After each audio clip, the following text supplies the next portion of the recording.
The phone rang at 7:42 a.m. Brussels time. I was 4 days into a business trip, 6,000 miles away from Jacksonville, sitting in a high-rise hotel with a foggy view of the Belgian skyline, sipping bitter coffee and reviewing lease agreements. And that's when my world tilted slightly. Vanessa's voice crackled through the speaker, bright and sugar-coated. "George, I'm divorcing you, and I've already sold the beach house. Kyle and I are starting over," she said, like it was just another Wednesday. Then she laughed, actually laughed. I didn't flinch. I didn't raise my voice. I didn't ask her why. I simply replied, "I understand." What she didn't realize, what she'd never realized, is that I'd spent the past 23 years of my life as a commercial property negotiator. Contracts were my lifeblood. My job was to comb through rushed agreements and find buried clauses, loopholes others ignored. I'd protected hundreds of properties for clients over 2 decades. Unfortunately, I hadn't shown the same vigilance with my own marriage until now. The betrayal didn't surprise me. But the timing? That was classic Vanessa. I was in Brussels closing a warehouse deal for a U.S. shipping company. 4 days into back-to-back meetings, European dinners, and long calls home filled with short, indifferent texts from her. And now, in the middle of a transaction worth $18 million, she decided it was the perfect time to end our 15-year marriage. Over the phone. "I figured you wouldn't mind staying at the Marriott when you get back," she said casually. "The buyer moves in next week." I set my coffee cup down slowly. "When did you close the sale?" I asked. "Yesterday," she replied. I could hear the smirk in her voice. She expected a reaction. Rage, maybe. Begging even. But I gave her none. Instead, I stared out the hotel window, watching raindrops slide down the glass like small truths finding their way out. Then I said, "Okay," and hung up. One. For nearly an hour, I sat in that hotel room, completely still, the city buzzing quietly below. I watched commuters open umbrellas and rush into cafes. Waiters rolled up patio awnings. Life went on, and so would I. I reached for my laptop. The keys clicked calmly beneath my fingers. Subject line: urgent, fraudulent property sale attempt. To Monica Harrison, my title agent for over a decade. Brian Eldridge, my attorney and friend since long before I'd met Vanessa. My message was direct, professional. I attached the relevant documents and instructed them to prepare for legal response. Then I retrieved a hard copy of the deed from my briefcase. Yes, I traveled with it, a habit from a near-failed deal in my early career. The deed was crisp, clear, legal. The beach house, the one Vanessa claimed to have sold, was owned by the George Whitaker Living Trust, with me as sole trustee. Vanessa had no legal authority to sell it. None. 16 years earlier, I'd met her at a real estate conference in Orlando. She wore a fitted gray suit, carried a laptop in one hand, and ambition in the other. She was witty, sharp, charming, a firecracker wrapped in Chanel. Within a year, we were married. No grand ceremony, just a courthouse, her sister, my brother, and a lunch afterward at a seafood shack off A1A. 3 years in, we bought the Amelia Island Beach House. 4 bedrooms, 3 baths, and a wraparound deck that opened to an ocean view so vast it felt like it belonged to us. It cost $1.2 million. That meant draining almost all of my savings and taking out a hefty mortgage. But I loved it. I poured myself into it. Every weekend, I drove down with tools in the trunk. I patched the siding, rebuilt the deck, upgraded the kitchen by hand. Vanessa decorated, hosted brunches, threw wine nights for neighbors. "This is our forever place," she told me, raising a glass of Pinot the first night we slept there. And I believed her. We carved out a rhythm. She left property management to start her own interior design firm. It gave her flexibility. She joined me on overseas business trips. Paris, Tokyo, Barcelona. We blended work and life seamlessly, or so I thought. And then the cracks formed. Quistibra shoulder 2 years ago, she stopped asking about my deals. She skipped trips she used to beg to join. Her texts grew distant, dry. "Safe travels. Don't forget your charger. No more, miss you already. No more, call me when you land." Then came the gym phase.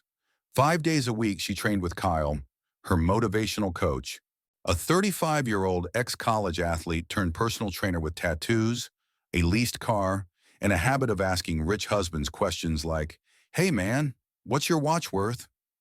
At first I encouraged it. Fitness was healthy, confidence was good. But then, dinners charged to our joint credit card, dinners I hadn't been invited to, weekend retreats with friends I'd never met, a monthly spa charge under a name I didn't recognize. I didn't hire a PI, didn't snoop through her phone. I just watched, made notes, waited. And 11 months ago, long before she picked up the phone in Brussels, I made my move. I transferred the beach house into a revocable living trust. It wasn't unusual. We were refinancing an investment property in Tampa at the time, and the trust paperwork slid in among the documents. Vanessa signed them distractedly, thumbs tapping away on her phone, while my attorney guided her signature. "This protects us both," I told her. And technically, that wasn't a lie.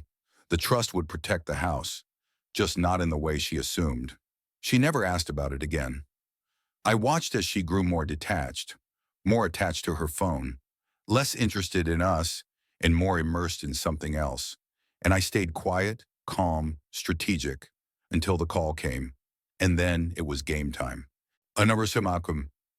As I walked through Grand Place, Brussels' cobblestone square, I called Brian. Pigeons fluttered near tourists with cameras. The scent of fresh waffles floated in the air.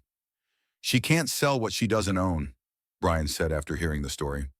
"Any sale she initiated is fraudulent. The buyers have no claim, and if she forged anything, there's criminal exposure, fraud, possibly grand theft." I stopped walking. "I don't want to press charges," I said quietly. "Understood. I'll contact the county recorder and freeze any transfer attempts immediately. We'll also notify every title company in Florida." The call ended, but I didn't return to my hotel. I found a small cafe on the corner, ordered a black coffee, and sat watching the city for nearly 2 hours. What stung the most wasn't the affair, or the sale, or even the deception. It was the cruelty, the laughter in her voice, as if my pain was a footnote, as if our 15 years together meant nothing but leverage. I messaged my client with a brief note: "Family emergency. Must return early." Then I booked the first flight to Florida. So on the 9-hour flight home, I didn't watch movies or review financials. I stared out the window, calm and steady. For decades, I'd helped others protect what mattered. Now I would use those same tools to protect myself. This wasn't about revenge. It was about balance, about showing the person who underestimated me that a signature, her signature, matters more than intention. And that lesson, Vanessa was about to learn it the hard way. The sun had just passed its peak when I stepped off the plane in Jacksonville. Humidity clung to the air like a second skin. I didn't tell anyone I was arriving early. I didn't want fanfare or confrontation. I wanted clarity. At the rental counter, I chose a gray sedan. Unremarkable, anonymous. Something that wouldn't attract attention. I drove the 40 minutes to Amelia Island in silence. The highway blurred by, lined with pine and palm trees. I passed familiar landmarks. The gas station we used to stop at on the way to the beach. The turnoff to the seafood shack where we'd shared shrimp tacos after closing on the house. None of it felt like ours anymore. When I pulled into the driveway, the first thing I noticed was the black Mercedes convertible parked in my spot. It wasn't hers, which meant only one thing. Kyle was here. Of course he was. The front door was unlocked. I stepped inside and was met with the faint scent of citrus and champagne. And laughter. It floated from the kitchen, casual and intimate. I could hear Vanessa's voice, light and playful. Kyle was talking about knocking out the wall between the living room and dining area. "Open concept is everything in beach properties," he said. I set my suitcase down gently by the entryway. Didn't say a word, just walked toward the voices. Vanessa was leaning against the island, wearing a flowy sundress I'd never seen before. She held a glass of bubbly in one hand, the other lazily trailing the marble countertop. Kyle stood behind her, arm draped around her waist, pointing at renovation sketches on a tablet. They both looked up as I entered. Her smile faltered. Just for a second. Then it returned, brittle and forced. "George," she said, I Didn't expect you back until Monday. Clearly, I replied. Kyle's hand dropped from her waist as he took a step back, suddenly awkward. This is, a little awkward, he muttered. I should probably go. Actually, I said, setting my briefcase on the counter, I'd prefer if you stayed. This concerns you, too. Apparently. Vanessa's body language shifted. Her shoulders tensed. She crossed her arms, trying to appear calm. Let's not make this dramatic, George, she said. I've been unhappy for a long time. We both know that. We deserve fresh starts. I nodded slowly. Agreed. Then I popped open the locks on my briefcase. And that's why I've already spoken to my attorney about the fraudulent property sale you attempted. The color drained from her face. She blinked. What are you talking about? I pulled out 2 crisp documents, laid them on the granite countertop between her and Kyle. The beach house isn't yours to sell, I said. Hasn't been for nearly a year. Kyle furrowed his brow. You said the sale was final, he said, turning to Vanessa. It was, she snapped, but I could see the confusion creeping in, the doubt. Check the deed, I suggested. Property is held in the George Whitaker Living Trust. I'm the sole trustee. You signed the transfer documents last May. Those refinancing papers you never read. She snatched the papers from the counter, flipping through them with trembling hands. Her glass of champagne wobbled, nearly tipping. This isn't possible, she whispered. Not only is it possible, and I said calmly, it's legally binding. Kyle took a step toward the door, suddenly unsure of his place in the room. I'll wait in the car, he muttered and made a quick exit. Vanessa stared after him, stunned and suddenly very alone. Once we were alone, the energy in the room shifted. The tension boiled under the surface. Her shock turned into anger. You tricked me, she snapped. Her tone sharp now, defensive. No, I replied, still steady. I protected myself, which is standard practice in my profession. You chose not to read what you were signing. That's not trickery, Vanessa. That's negligence. She slammed the papers down. This is insane. We were going to use the proceeds to split and move on. This doesn't have to get ugly. It's already ugly, I replied, and there are already lawyers involved. Not just mine. The buyers whom you attempted to deceive are rightfully upset. They're considering their own legal response. You wouldn't dare, she hissed. I'm not doing anything except enforcing the legal status of the property, I said. What happens next depends entirely on how you want to proceed. She turned away, gritting her teeth, then grabbed her phone. I'm calling my sister's lawyer. You're not going to get away with this. You absolutely should consult a lawyer, I nodded. In the meantime, I'll be staying at the Hilton tonight to give you some space. But just to be clear, this house is not being sold, and I'll be moving back in on Monday. As I picked up my suitcase and turned toward the door, her voice rose again. This isn't over, George. I paused at the threshold. No, I said, glancing back at her, still standing by the island where we once shared morning coffee. Actually, Vanessa, I think it is. The next morning, Sunday, I met Brian at his office downtown. It was quiet. The building's parking lot was empty. No paralegals, no noise. Just the sound of our footsteps echoing down the hallway. Brian looked like he hadn't slept, but he was sharp. He spread several documents across the desk like a dealer laying down cards in a game I was already winning. There's more, he said flatly. He pushed a folder toward me. Inside, in bank statements showing a gradual transfer of $170,000 from our joint accounts into an account under Vanessa's name. Credit card receipts, fancy dinners, weekend getaways, gym equipment purchases that made Kyle's involvement undeniable. Preliminary leasing documents for a commercial retail space in downtown Savannah. Signed 3 months ago by both Vanessa Sanders and Kyle Bennett. They're opening a fitness boutique, Brian said. Lease is active. Signed and notarized. In crying to wine, I stared at the pages. They blurred a little as the pieces snapped together. This wasn't impulsive. It wasn't some romantic escape or emotional collapse. It was premeditated, strategic, cold. They hadn't just sold the house for a divorce settlement. They needed capital. They needed my house, my money, for their business. And they tried to funnel it through a fake sale. Takititam. There's one more thing, Brian added.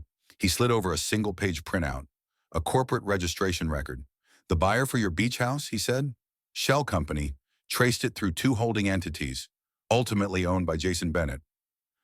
Let me guess, I muttered. Kyle's brother. Brian nodded grimly. They were trying to buy the house at below market value, knowing you were out of town, thinking you'd be caught off guard and forced to negotiate later. He leaned back. It was a scheme. Fraudulent sale, fake buyer, asset transfer, textbook setup. I let out a long breath. For months, I'd felt something shift. I'd sensed the distance, the evasiveness, and I hadn't been wrong. But now I had proof, and that changed everything. Sakakina Rasam. I didn't say much after Brian finished laying out the documents. I sat there in his office, sunlight coming through the blinds, papers spread out like a forensic autopsy of my marriage. It wasn't the betrayal that got me. It was the methodical way she'd done it, piece by piece like a surgeon dissecting a body. This isn't just about a house anymore, I said quietly. Brian nodded. It's about accountability now. I leaned forward, my elbows on the desk. What are my options? He exhaled slowly, reaching for a legal pad. Legally, you're in a strong position.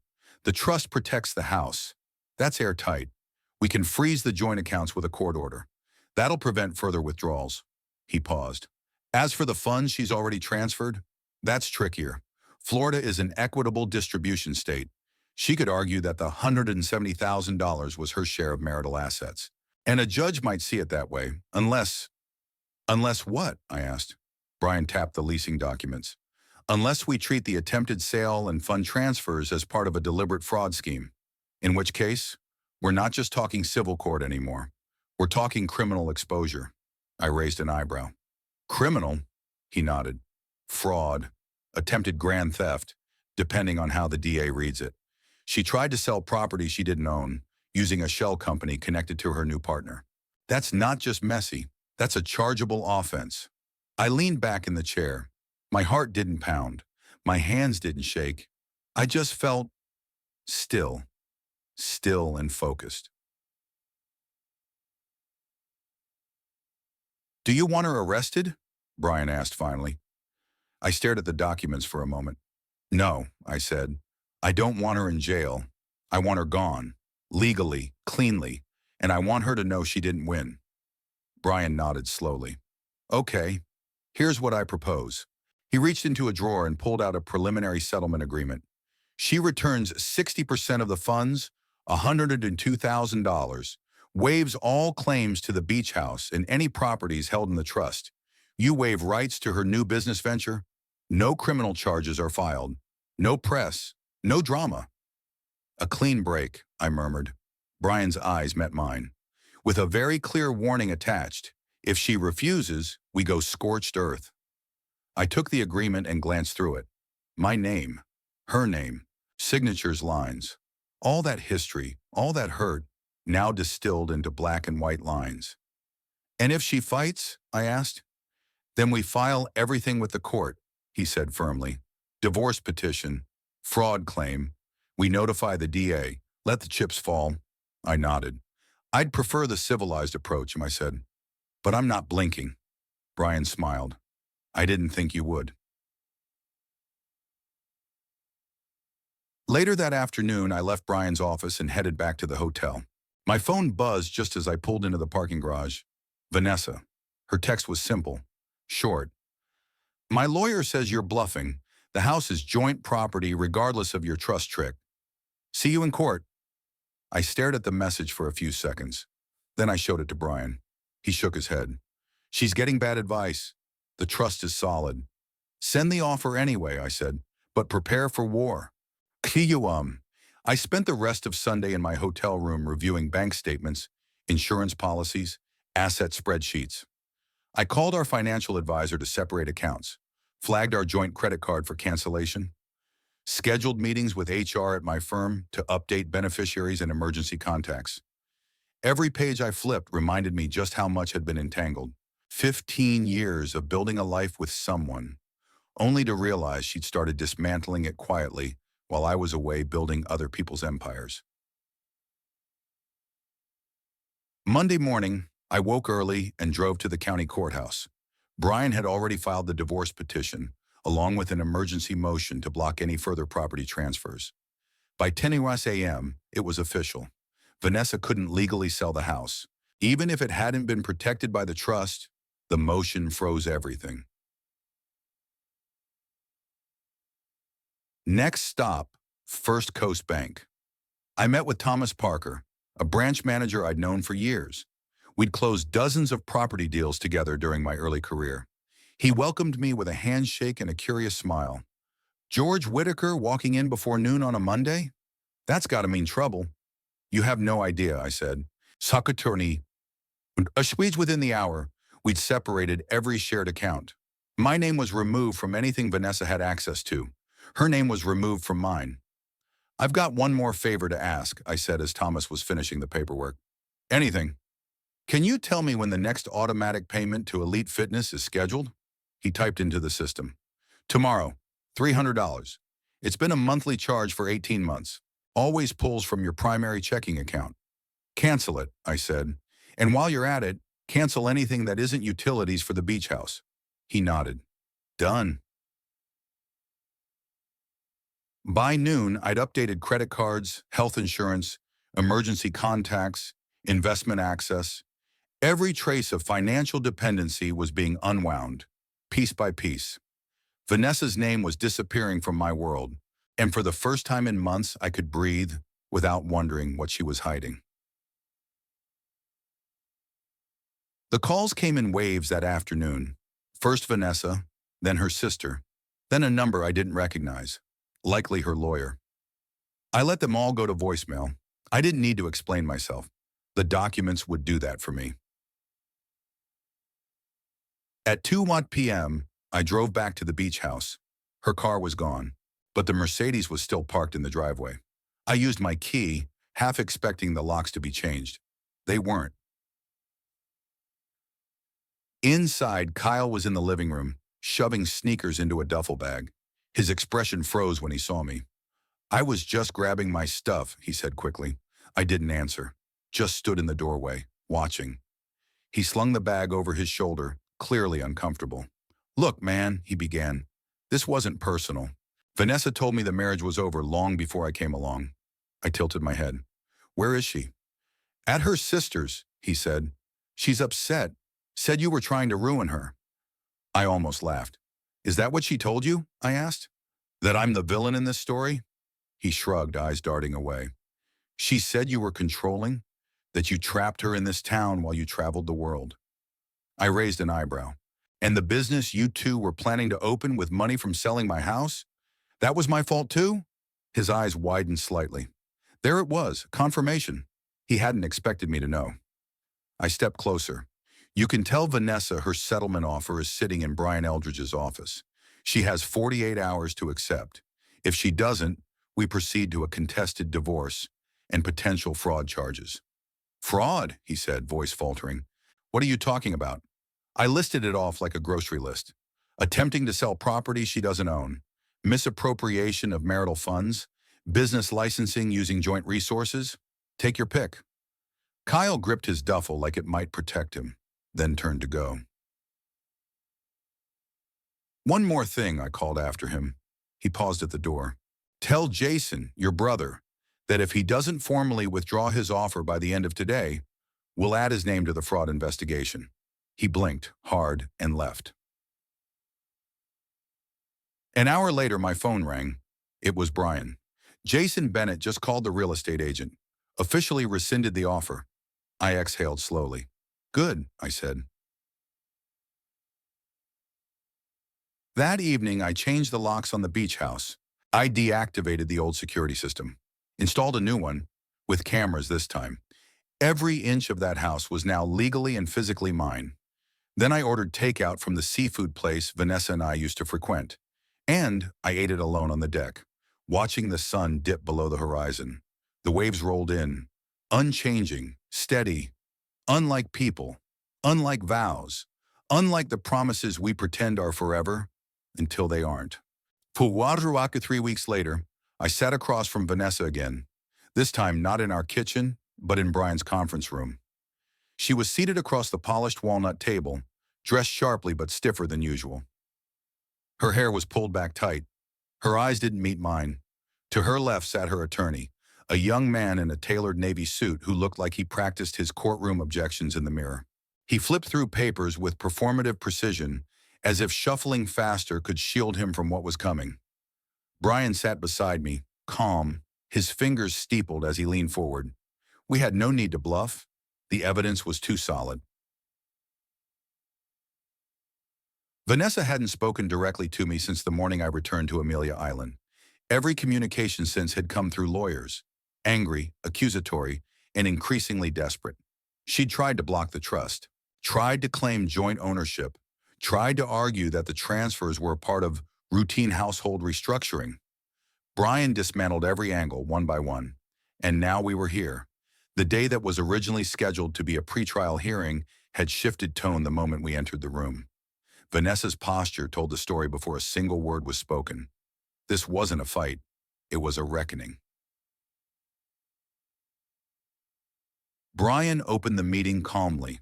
"Before we begin," he said, sliding a folder across the table, "we'd like to submit these into evidence."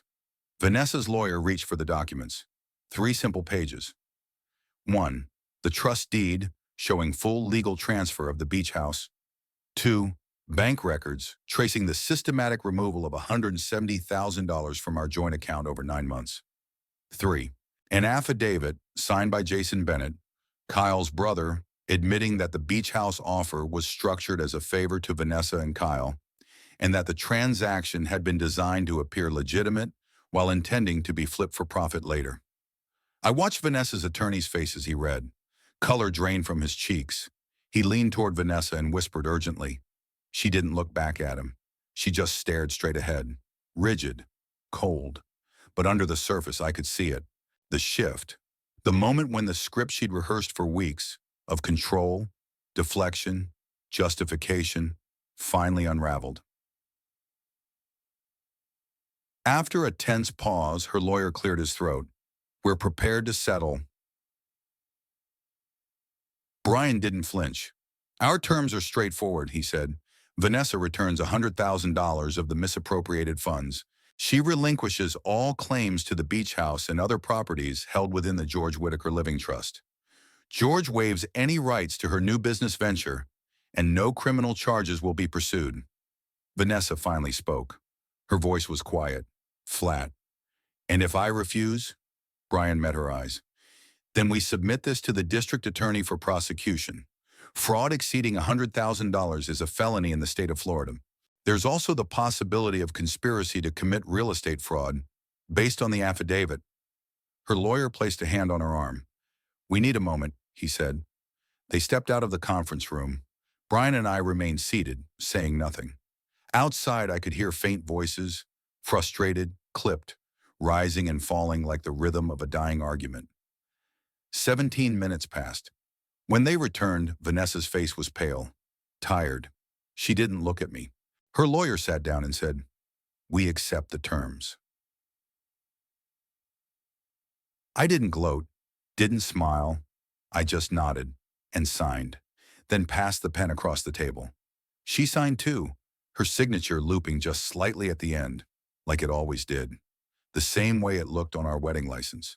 Our first mortgage, years of tax returns, 15 years, now reduced to black ink and a handshake. After they left, Brian gathered the paperwork into a manila folder and slid it into his briefcase. "It's over," he said, but it didn't feel like celebration, just relief, a deep exhale after months of holding my breath.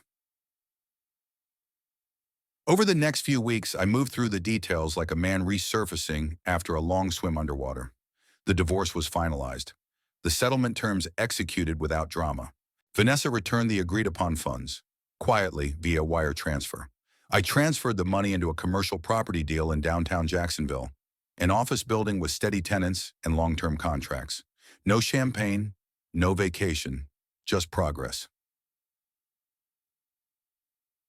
Back at the beach house, I began renovations.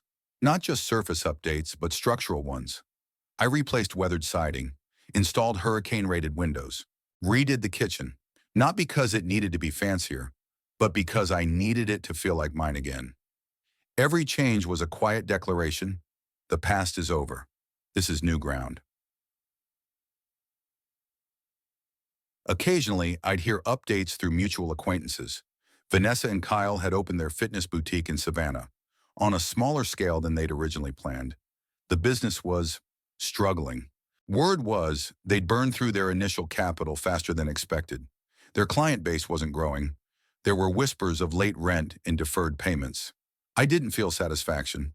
Not really. Just a vague, distant sadness. Sadness for what could have been. If different choices had been made. If honesty had been prioritized over greed. If respect hadn't become disposable.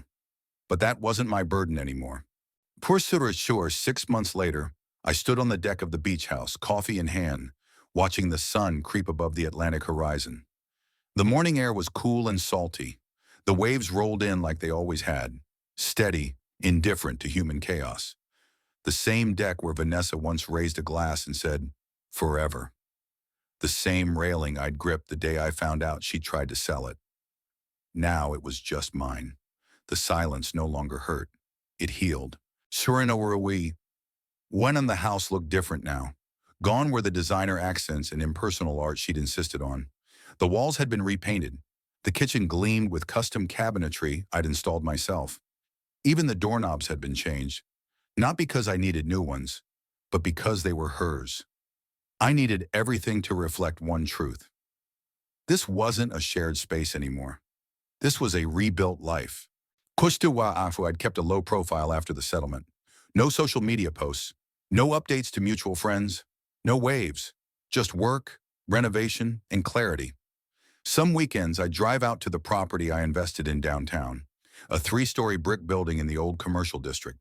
Tenants were stable, law firms, an architecture group, a boutique finance agency. It wasn't glamorous, but it was solid, dependable, like I had always tried to be. Ahinulmin. One morning my phone rang. Monica Harrison, my title agent. "Hey, stranger," she said, cheerful as always. "Just checking in. How's the beach house treating you?" "Better every day," I replied, watching 2 pelicans coast over the surf. "Couldn't have done it without your help on that trust." "That's what friends are for," she said. "Actually, the reason I called, I came across a commercial opportunity you might want to look at. Similar structure to the beach house. High protection, steady income." "Send me the file," I said. "I'm interested." I hung up and stared back out at the sea. There's a rhythm to the ocean, a certainty. It doesn't shift for your grief. It doesn't rage when someone betrays you. It just is, eternal, steady. And in that, I found peace. For a long time, I thought marriage was about giving everything. Time, trust, control. That if you loved someone enough, you didn't need safeguards. But love isn't a business plan. It's not self-regulating. It doesn't come with guarantees.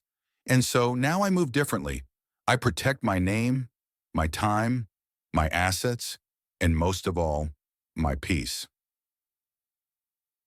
I never heard from Vanessa again. She never apologized, never wrote, never called. Some people won't give you closure. You have to build it yourself, board by board, like a new deck over the wreckage of old foundations. Sometimes I imagine her walking through her boutique in Savannah, staring at bills, watching a few clients trickle in, wondering how it all got so small. And I hope, not with malice, but with honesty, that she remembers the sound of the ocean and realizes she traded permanence for fantasy.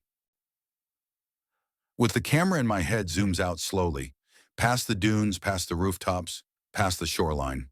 There's a man on a deck, coffee in hand, breathing, no longer watching the door, no longer watching his back, just watching the waves.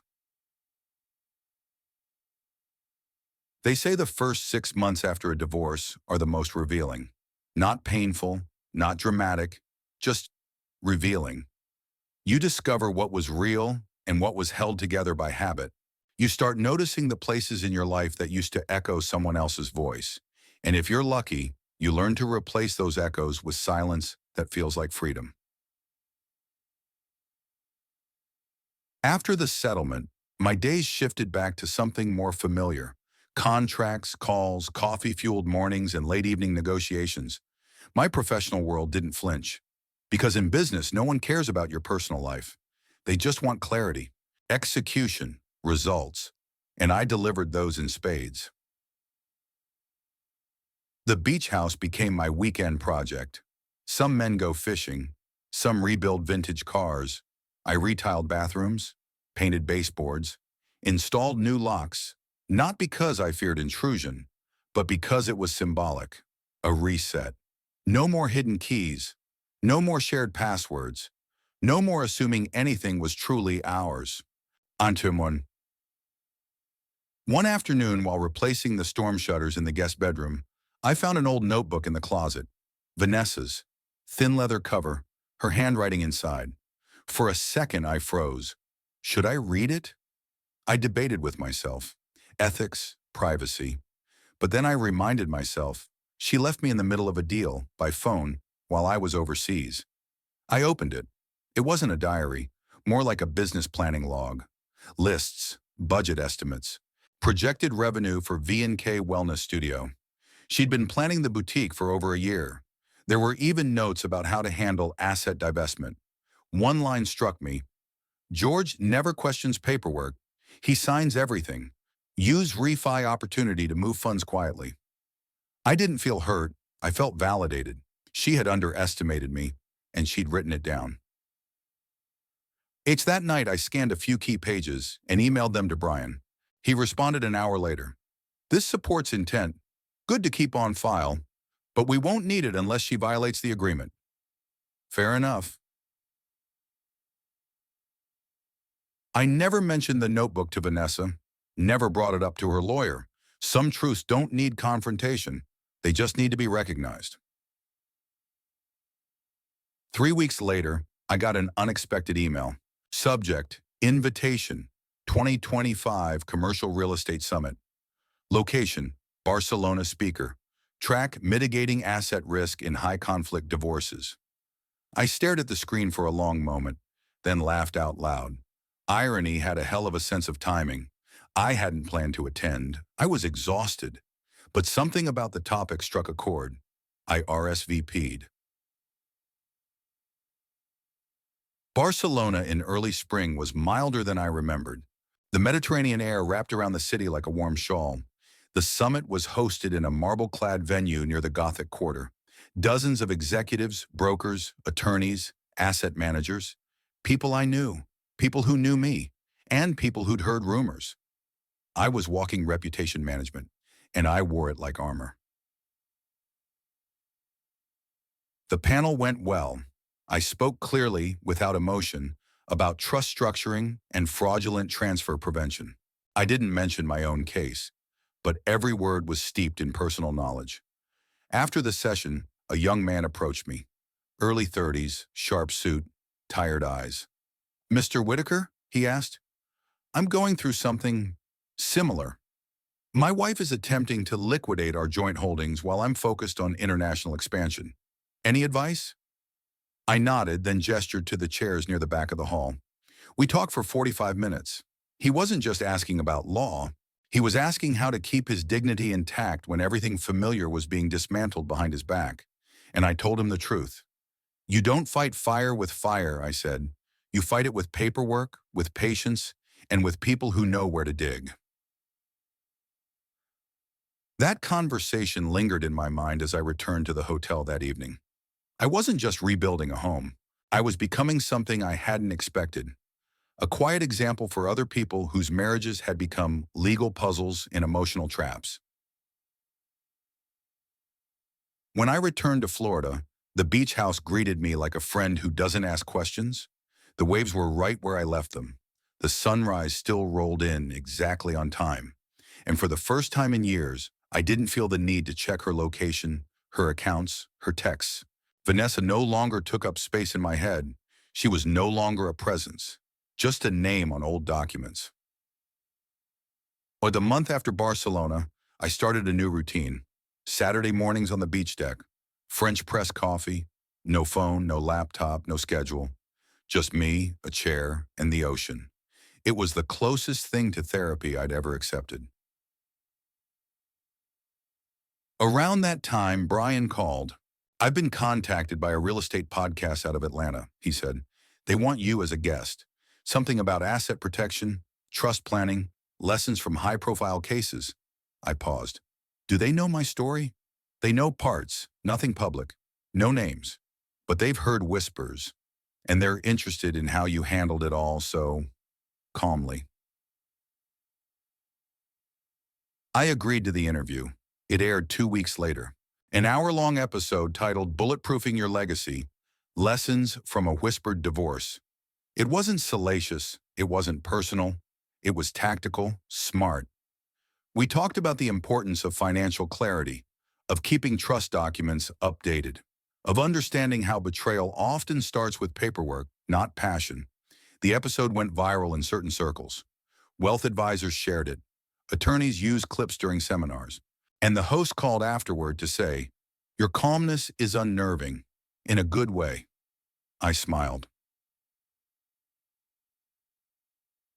Not long after, I was invited to consult on a property case in Dallas involving a divorce-turned-fraud allegation. It mirrored mine so closely it was almost comical. Husband travels a lot. Wife secretly starts a business. Attempts to offload joint property by fake sale to a family member. Sound familiar? I flew in, consulted, advised, and left without leaving a trace except a strategy that saved the client's most valuable asset. Meanwhile, I kept refining my own portfolio. The Jacksonville office building was thriving. I'd added a second investment, a strip of commercial rentals near St. Augustine, leased to local businesses, a bakery, a law office, a chiropractor. Nothing flashy, just quiet value. The kind that appreciates even when people disappoint you. Betrayal. One evening, I got a message from someone I hadn't spoken to in nearly 10 years. David Schulman, an old colleague from my early brokerage days. We'd started in the same bullpen, fresh out of college, chasing commissions like bloodhounds. "Whitaker," he said over the phone, "I heard what happened. Just wanted to say, I admire how you handled it. Hell of a way to remind us to read the fine print." We laughed. But then he said something I didn't expect. "My ex? She tried to drain my retirement account while I was finalizing a hotel deal in Singapore. Never saw it coming. Wish I'd known what you knew before I lost half." The more I talked to people, the more I realized. This wasn't rare. This wasn't unique. People think betrayal happens with yelling, slammed doors, screaming matches. But most of the time, it happens with signatures, with access, with trust abused on spreadsheets instead of in bed. I kept a private folder on my laptop, dozens of messages from people, some I knew, some I didn't, sharing how their personal disasters unraveled like financial crimes. Some asked for help, some just needed to be heard, and I replied to every single one. Not because I wanted to be a guru, but because I remembered how lonely it felt in that hotel room in Brussels, staring out the window while your world quietly unraveled over the phone. A few months later, I bumped into Kyle. It happened in the most unlikely place, a grocery store parking lot in Savannah. I was in town finalizing an insurance evaluation on a small retail center I'd recently acquired. He was pushing a cart of fitness supplements and bottled water toward a rusted-out SUV. No Mercedes in sight. He didn't see me until I was walking right past him. Our eyes locked. He looked older, tired, thinner than I remembered. There was a moment where neither of us said anything. Then he nodded. "George!" I returned the nod. "Kyle." He opened the back hatch, loaded his bags. "I heard about the building in Jacksonville," he said quietly. "Nice move. You keeping the studio running?" I asked. He paused. "We're trying. Things didn't go quite how we planned." I didn't respond, just waited. Finally, he added, "I didn't know everything she was doing, I swear." I shrugged.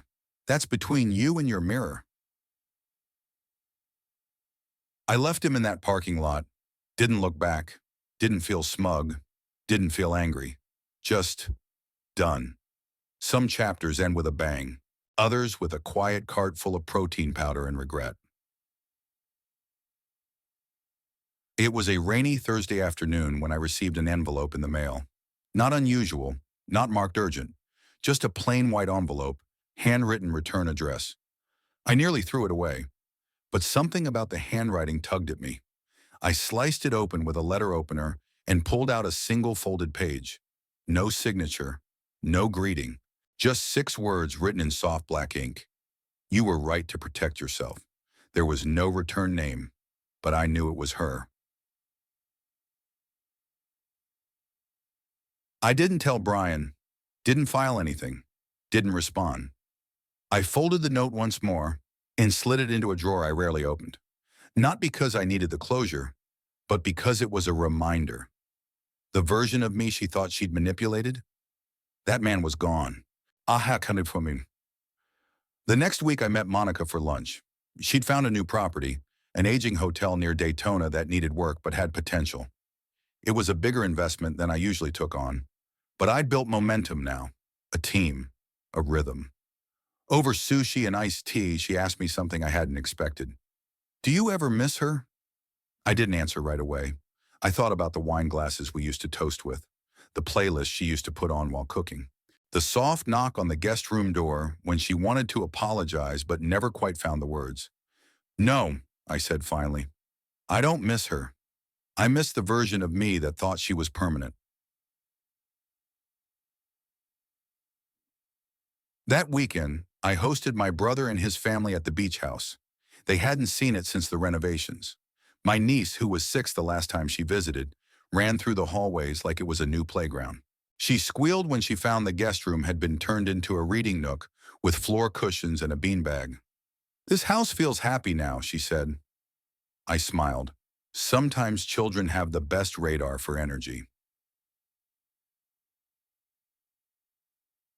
Later that night, after everyone went to bed, my brother and I sat on the deck with a bottle of beer. He looked at me and said, "You know, for a while there, I thought you were going to lose it." I laughed. So did I. "Hey, but you didn't," he said. "You leveled up." Well, he was right. Not because I'd rebuilt faster, not because I'd won in court, but because I'd reclaimed the narrative. I didn't let betrayal define me. I let it sharpen me.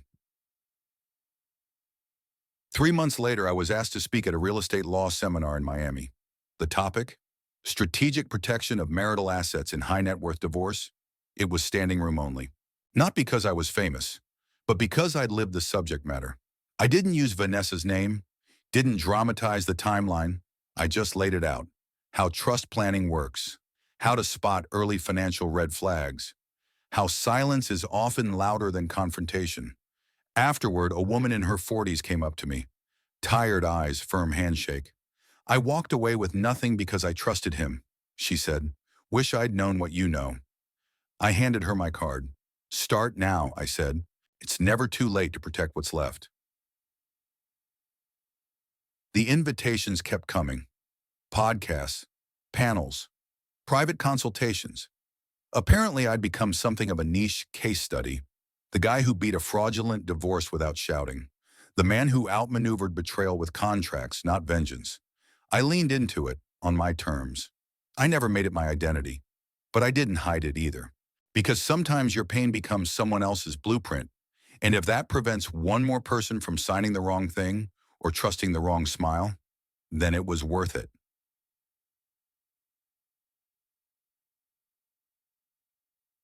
By summer, the beach house didn't just feel like mine. It felt like me. Stronger, simpler, more intentional. Every light switch I'd rewired, every board I'd replaced, every upgrade I'd designed. It wasn't just property maintenance. It was personal reconstruction. Dasserie.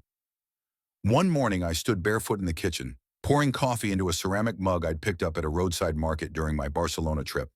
The new countertops were matte stone. The backsplash was navy blue. Clean, calm, reliable.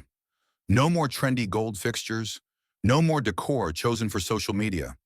And suddenly I realized there wasn't a single trace of her left in the house. Not a candle, not a dish, not even a memory I hadn't already repurposed. And that was healing. Not in a loud, triumphant way, in a quiet, complete one. I started dating again, cautiously, slowly, not because I needed someone, but because I'd finally made space for connection that wasn't wrapped in survival instinct or distraction. Some dates were awkward, some were fine but forgettable, a few were genuinely good, but I was different now. I didn't chase potential. I didn't ignore red flags, I didn't overshare, and I always paid attention to who asked questions and who just waited for their turn to talk. One woman, Julia, was a financial planner. She had a dry sense of humor, read property contracts for fun, and asked me on our third date how I'd structure a real estate trust if I were advising a widow with adult children. That's when I knew I wasn't on a rebound ride. I was building again, intentionally, not recreating what I lost, curating what I deserved. I didn't tell her everything at first, but when I did, she didn't flinch. She just nodded and said, "You protected your peace. That's rare in men." And that stuck with me. Later that year, I was asked to write an op-ed for a legal journal titled, "When Property Law Meets Emotional Collapse." In it, I wrote, "Most people think divorce is a matter of the heart, but it's often decided by who reads the paperwork first, who plans a year in advance, and who understands that love is emotional. Ownership is legal." The editor called it haunting and precise. It went viral in the real estate law community, but more importantly, it helped people. I received dozens of emails from people, men and women, who had lost homes, businesses, inheritances because they thought love would protect them more than a lawyer could. And every time I read a new one, I thought of that moment in Brussels, staring out the window, phone still hot from Vanessa's laughter. I don't know where she is now. I've heard whispers. Kyle left the business. The boutique downsized. They split. Apparently she lives with her sister. Or maybe moved to North Carolina. I don't keep track. I don't need to. Because when you've truly moved on, the details of someone else's spiral stop feeling like your concern. With some nights I sit out on the deck with a glass of bourbon and think about legacy. Not the kind written in wills, the kind written in behavior. The decisions that ripple beyond your lifetime because you modeled self-respect, boundaries, discipline, and compassion. The legacy of someone who did not let betrayal turn him into a bitter man. Someone who stood his ground without shouting. People think justice is dramatic. Courtroom slams, explosive trials. But real justice? Real justice is quiet. It's signing your name next to someone else's, knowing it's the last time. It's walking away from the person who thought they could drain your accounts and your dignity, and taking back both.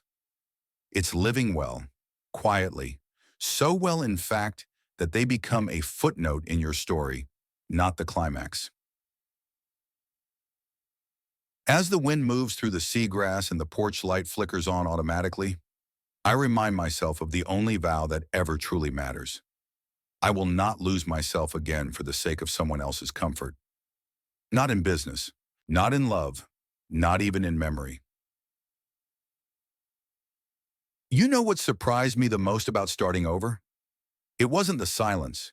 It was how quickly the silence became sanctuary. There were no more second phones ringing from across the room. No passive-aggressive sighs.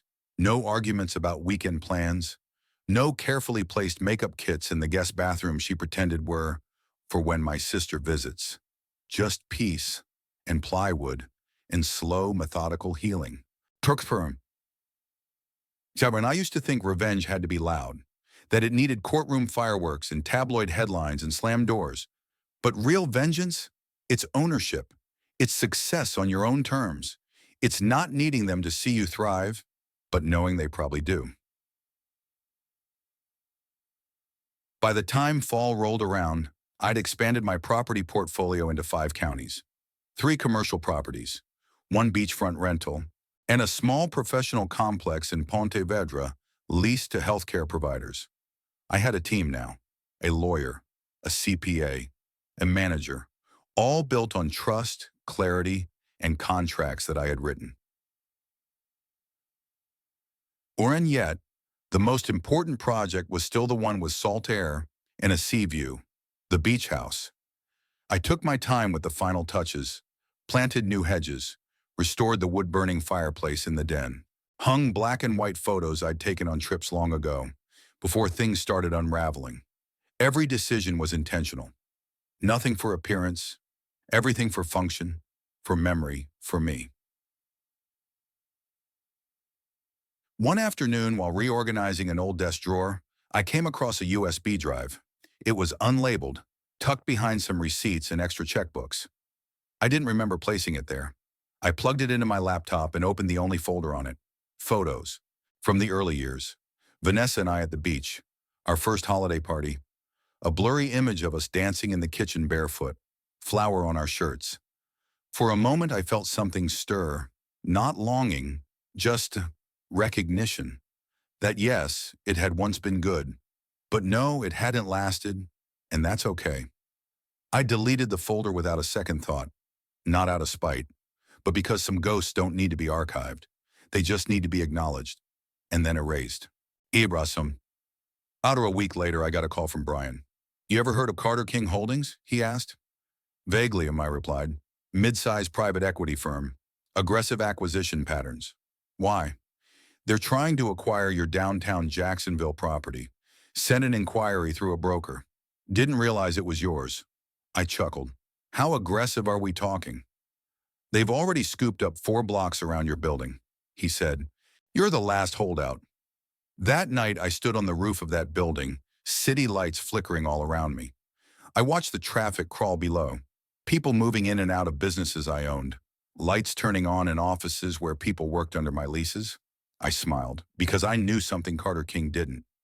I wasn't going to sell, not because I couldn't be bought, but because some buildings are anchors, not for profit, but for principle. Tabuanay Tamontit the next morning, I declined the offer. Didn't counter, didn't negotiate. Just one line. This building is not for sale. Respectfully, George Whitaker.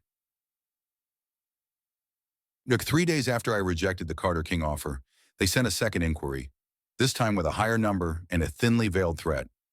Given our pending redevelopment plans, holding your parcel may create complications. We'd like to avoid a situation where zoning disputes or construction logistics affect your tenants. In other words, sell or be squeezed. I'd seen this playbook before. I'd written it. I called Brian. They're posturing, he said. They think you're isolated. Then they don't know who I am, I replied. Instead of responding through legal channels, I visited the property, not with suits or blueprints, just me, a coffee in hand, and a clipboard. I walked through every hallway, talked to every tenant, asked about repairs, traffic, marketing. Then I called a few local business groups, floated a collaborative block event, and got immediate interest. By the end of the week, I'd signed 2 lease extensions and pre-negotiated a third. And then I filed for historical preservation status. That building wasn't just a commercial shell anymore. It was protected, untouchable. Carter King didn't know they were picking a fight with a man who built his career by seeing value in things others overlooked. Just 2 weeks later, I received a formal withdrawal of the offer. No apology, no follow-up, just silence. And it was delicious.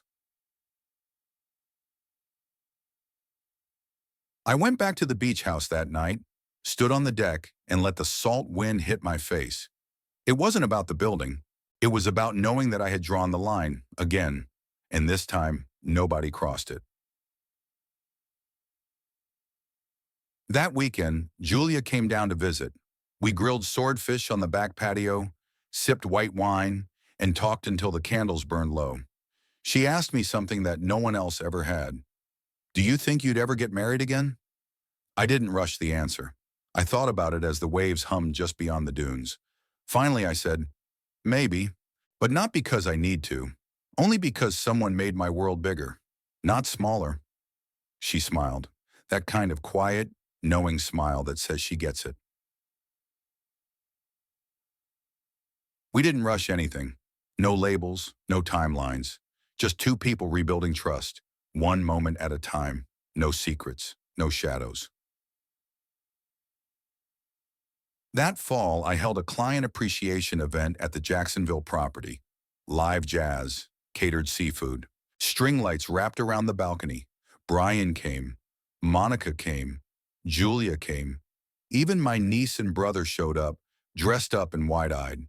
As I stood watching people laugh, eat, shake hands under soft light, I realized I hadn't just reclaimed my assets, I'd reclaimed my identity. Later that night, Julia found me standing alone, hands in my pockets, looking over the party. She leaned against the rail beside me. "You're not angry anymore," she said softly.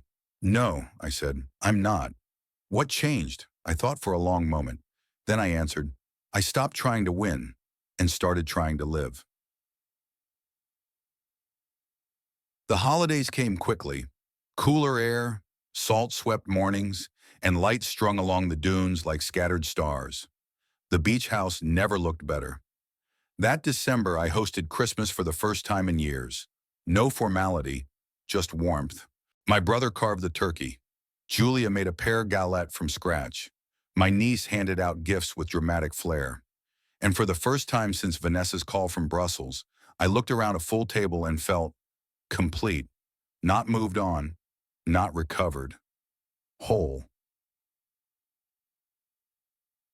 There's something nobody tells you about rebuilding.